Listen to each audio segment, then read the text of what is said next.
Do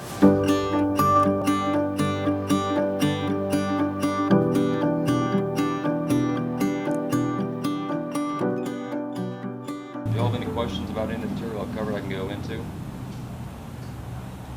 How, when you're looking at conditions during the day, Mm-hmm.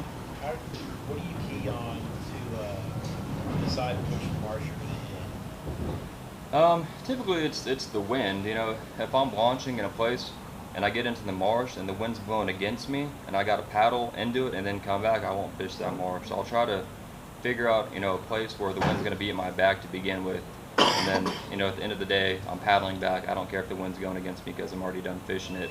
And then also, the water depth and what the tide's doing. If the tide's real low, and I know there's a lot of places I can access without either getting stuck or having to walk, I'll go to that place because there's a lot of marshes where you'll paddle into and you'll just get stuck and have to walk it, and that's just no fun. Um, and also, man, it's just a lot of spots I have confidence in than others. I like fishing new spots, but if I'm taking someone out to fish, I'll take them to just spots I have confidence in. When you're drifting, you just let the kayak yourself drift, or you using a drift sock, or When I'm drifting, if the wind is really windy, what I'll do is I'll turn my kayak sideways and just sit on it like that and walk myself. Me and Colin yesterday, what we did is we put our kayak sideways facing the shore and the wind was blowing us that way. So, our kayaks, they're parallel, or they're like this and the shoreline's in front of us and we were walking sideways with our feet on the ground. So that way you can control your drift and you can really take your time with that water. But typically, if I'm blind casting or throwing a top water, I'll turn sideways with my kayak and hang my feet over the side. It slows you down considerably. I don't ever use an anchor. I don't ever use a drift stock, anything like that. You want to got anything else? What about the patterns of redfish? I mean, do they just stay in the marsh the whole year? This year, yeah. I mean, we haven't had a winter time, but I'd say now between December is typically the best time to catch redfish. They start schooling up usually at the end of summer through December, and after that it gets too cold and they kind of drop off deep. That's another good point. In the winter time, when there's not a lot of water in the marsh, you want to focus on deep pockets. All those fish, they'll stack up in a deep pocket. Every fish for miles can be in that pocket. You never know. If you're in a marsh, let's say it's 5 miles long and there's 3 to 4 big guts in it. You want to make it a point to hit every gut and just drag it along the bottom because those redfish, first of all, they don't have anywhere to go. Second of all the bait's going to stack up in there. So about right now, when you're in springtime and it's warming up, Right now, what I'm doing is I'm just focusing on shorelines and shell patches. Uh, Yesterday we paddled until we found clear water, like protected shorelines, and then just focused on that area. I mean, every area may hold fish. It's just a matter if you're going to see them or not. But right now, like I said, I'm just focusing on shorelines, making my way along them, and then when the sun comes out, I'll go to my side casting, actually seeing the redfish. do you have any opinion on what one shorelines are? Man, windblown shorelines, they say it holds more bait just because the wind's pushing all that bait into it, making it easy for the redfish to eat. But if you ever looked at a windblown shoreline, you can't see anything. I mean, it's windblown, the water's stirred up. It's going to be hard to see anything. If you do fish a windblown shoreline, throw a topwater or a popping cork. That's what's going to do it on that. But I typically, if I'm side casting, I'll go to protect the shoreline where there's no wind. It's like glass, and I can see everything. Do you ever concentrate on water movement opposed to tide level? Uh, the only time I focus on water movement is if I'm fishing for flounder. If I see, kind of like a pinch or like a gut that the water's moving through and it's a little bit deeper, I'll kind of pull off to the side and just fish for flounder. With redfish in the marsh, I don't think they really care about anything except where the bait is. That's pretty much it. Trout are the same way if you're focused on the water movement. But redfish, I think, one of the easiest and most predictable fish to catch. When you go to a new area, what area do you focus on first when you're paddling? Well, just start fishing right away? And Well, I mean, that's another good thing to bring up. When I'm looking, I'll go into this first. When I'm looking for a new area to fish, the couple things I look for is if does it have a deep source of water that's going to feed that marsh, like an ICW, a deep channel, a deep bay. Is there going to be a constant source of water and fish? It's like the ICW is like a highway, and these fish they pull off in the marsh to stop and eat. That's what I like to think of it as. They're swimming all day in a deep channel, and they pull up in the marsh, and it's easy access to bait. That's why they're in there.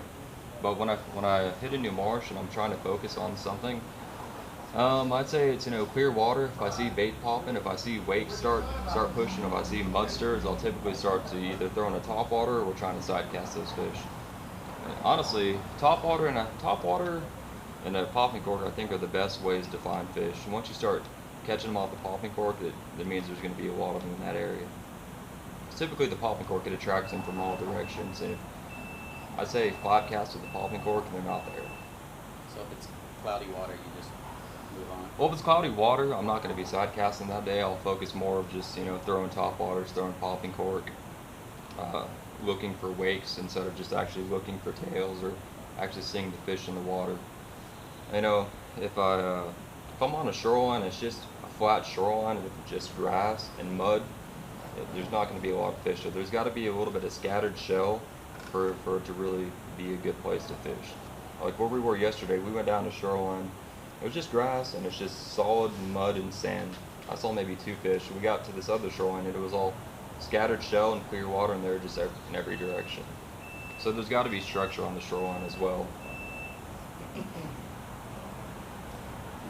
When you throw top waters, you do it typically when there's a bit of a ripple on the water or there's some wind.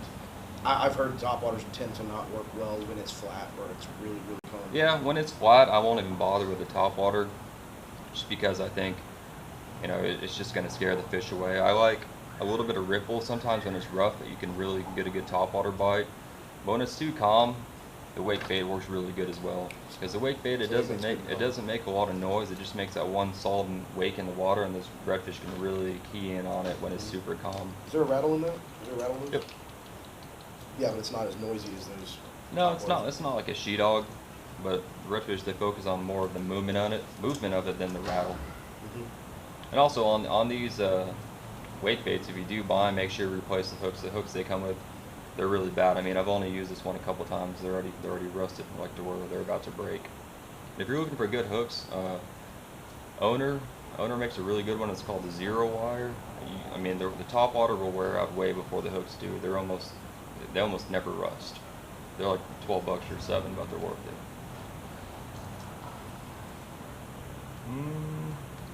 Anything else? I got one more quick question. Mm-hmm. During like the hottest months, July, August, September, like when it's baking out there, how do you change your tactics? Because it's hot. People I think tend to try to get off the water by noon, especially if there's hitting 100-degree temps. Yeah, I focus on early mornings. I'll get out there an hour before daylight and paddle to the area just so as soon as the sun comes up, I can be in that area and catch my fish and get out of there. But I mean, just because it's hot as hell outside doesn't mean the fish are going to feed. I mean, I've been in water that, it feels like bath water. It's so hot. Yeah.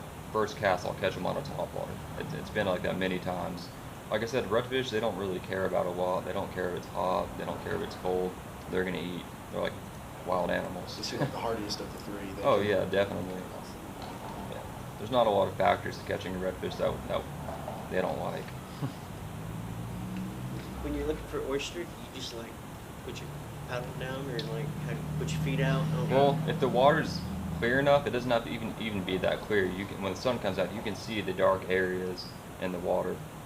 But yesterday where we were fishing, it was so stirred up, we'd be paddling and all of a sudden just bam, right into the oyster because we couldn't see anything.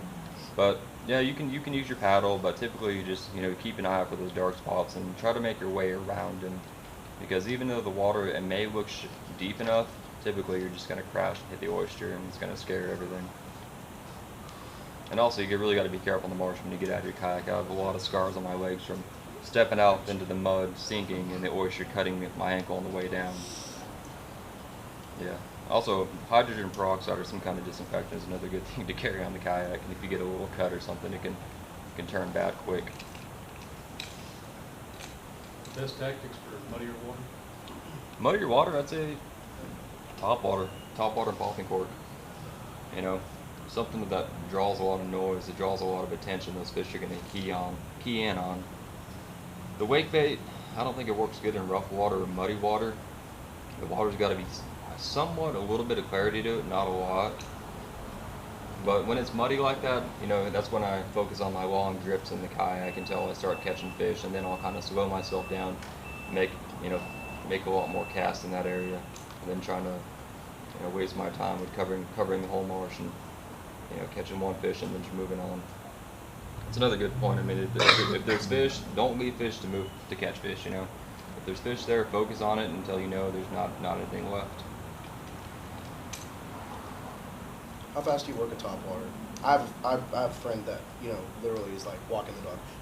Man, I work it quick. Like that, When I've been trout fishing, I'm more like that. It's like an art form. I work it quick and I put a lot of pauses in between them. I'll work it real quick. I'll do probably 10 walks and then I'll put a pause, 2 to 5 seconds, and then I'll work it real quick. I mean, literally, that's the motion right there. That's how quick I work it, just like that. And walking the dog, man, it's not an easy thing to do. You do it sideways or up and down? Just like that. Yeah. That's exactly how See, I I do can't do it sideways. I have to do it. Yeah, I swear everyone does it differently. Some people I've seen it do it like that. Some people do it like that. I just sideways. Just as long as it walks back and forth somewhat, it's gonna work. I had a guy I took out last summer. He had problems working the top water, and he was working it, and he kept making a dive underneath the water because he just couldn't figure out how to work it. And he ended up catching a flounder on the top water that way. So you're gonna catch something. Into a crankbait. Yeah, you're gonna catch something on it. Awesome. But the key to working on top water is making a long cast. So a lot of people, they make casts and it just doesn't go far enough. Typically you're not going to catch fish on a top water, 10 feet from your kayak. You got to make a good cast. Same thing with a popping cork, good cast. How about rod and reel setups for your different? For side casting, I like a real short rod, like a 6'4". I can be really accurate with it. Something with a short handle, because when you're in a kayak, you don't want a long handle poking you in the chest all day. Something real short is so much more comfortable. And then, if I'm throwing a popping cork or I'm throwing a top water, I'd say about 7 foot. Anything bigger than that is kind of unnecessary on a kayak. But I mean, if y'all are used to using long rods, give a short rod a try. You're really light. You can be super accurate with it. That's another good point. If you're throwing a popping cork, don't use a bait caster. I mean, you're gonna backlash that thing all day. I've had so many people, I'm telling them, bring a spinning reel to throw a popping cork, and they're like, no, I can use a bait caster. Sure enough, they're backlashing all day, and I gotta use one of my spinning reels. But top water and wake bait and side cast, I use bait caster. I'm just gonna be super accurate with a bait caster, which some people, they can be more accurate with a spinning reel. It's just whatever you're confident in. Rod action preference for top water? Medium fast, and then I just like something. Pretty much all medium fast for everything I do. I don't really get into a lot of the rod. I'm not really a big, I guess, rod guy. I get something, I use it until I like it. You just gotta make it work. But something with a white tip's real sensitive and something you can just flick that lure at. Especially if you're side casting. There's been a lot of times where I'll catch that fish from me to that kayak. There's been a handful of times where I won't even cast. You're paddling, and you'll see a redfish right next to your kayak, and I go like that, drop my bait down, let him have it, and just let the hell out of the hook and just let him run. But you got to be careful doing that. You'll break your rod quick.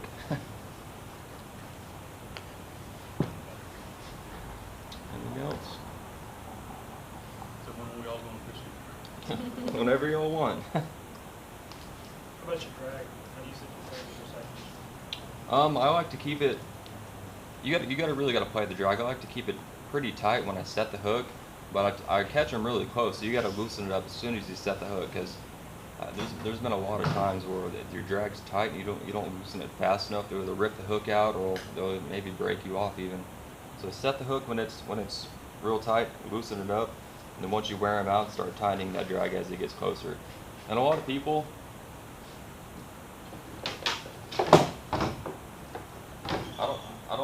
I don't know how y'all net fish, but typically when I'm, catching a fish, I'll hang my feet over the side, I'll lift my rod up like that and scoop them in. Well, I've seen a lot of people, they'll reel it and they'll just reach over and net it. If you lift that redfish up, it just makes it so much easier to scoop them in like that.